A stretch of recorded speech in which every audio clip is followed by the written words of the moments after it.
नमस्कार. A1 सुग्रास रेसिपीच्या किचनमध्ये मी अमिता ताते आपणा सर्वांचं स्वागत करते. आज आहे स्वामी प्रकट दिन. त्यानिमित्त आज आपण करत आहोत स्वामींसाठी नैवेद्य. इथे मी ढोबळी मिरचीची पीठ पिरलेली भाजी करून घेत आहे. त्यासाठी पहिल्यांदा चांगला कांदा परतून घ्यायचा आहे. हा कांदा परतून झाला की त्यामध्ये ढोबळी मिरची घालत आहे.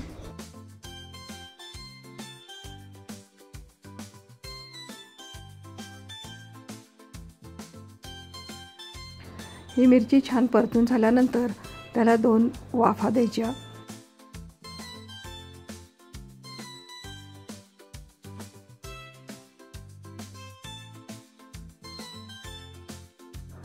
त्यावरती तिखट, मीठ घालून घेतलेलं आहे.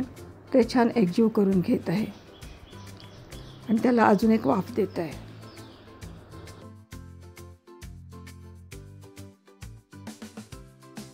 ह्या भाजीला वाफ येईपर्यंत एकीकडे आपण खमंग काकडी करून घेत आहोत.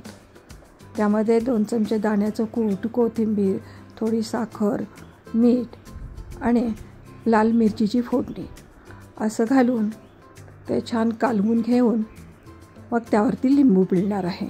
म्हणजे एक वाफ येईपर्यंत आपल्या इकडं खमंग काकडी तयार झाली. भाजीला इथे छान वाफही आलेली आहे. त्यावरती बेसन पीठ घालून तेही छान परतून घ्यायचं आणि त्याला 2 वाफा देऊन घ्यायच्या.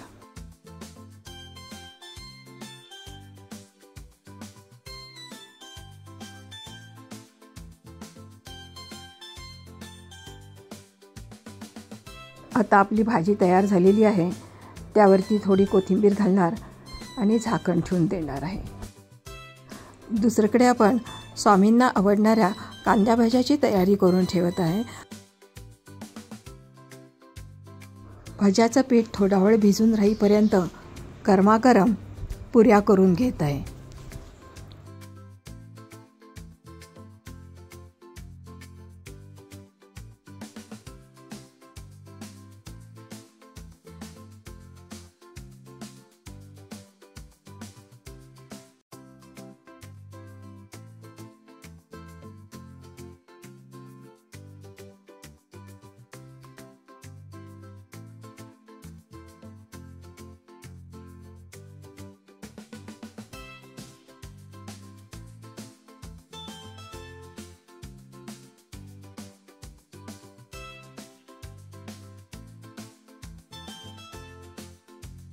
त्याच तेलामध्ये आता कुरडई, पापडी असं तळून घेऊयात.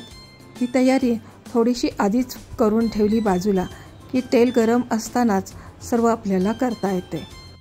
अशी हे पापडी तळून झाली की लगेचच भजी पण तळायला सुरुवात करता येते.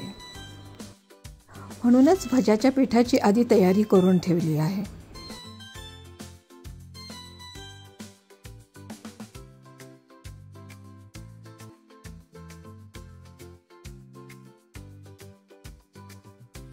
भजी कुरकुरीत होण्यासाठी असं कडकडीत तेल घातलं की भजी छान कुरकुरीत होतात. आपण आता भजी पण तळून घेऊयात.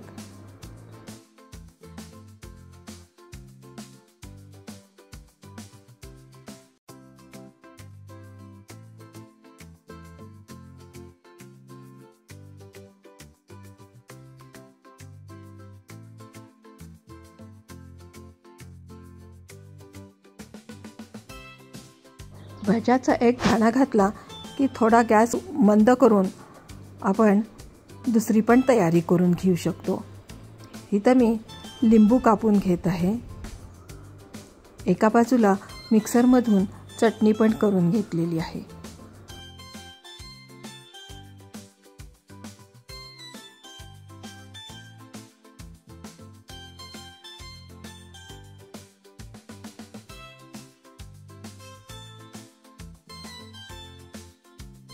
आता आपली भजी पण तयार झालेली आहेत.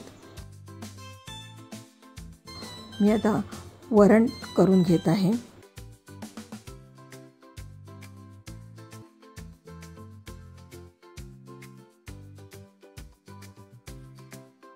मंद गॅसवरती वरण गरम होईपर्यंत आपण आता नैवेद्याची तयारी करायला घेऊयात.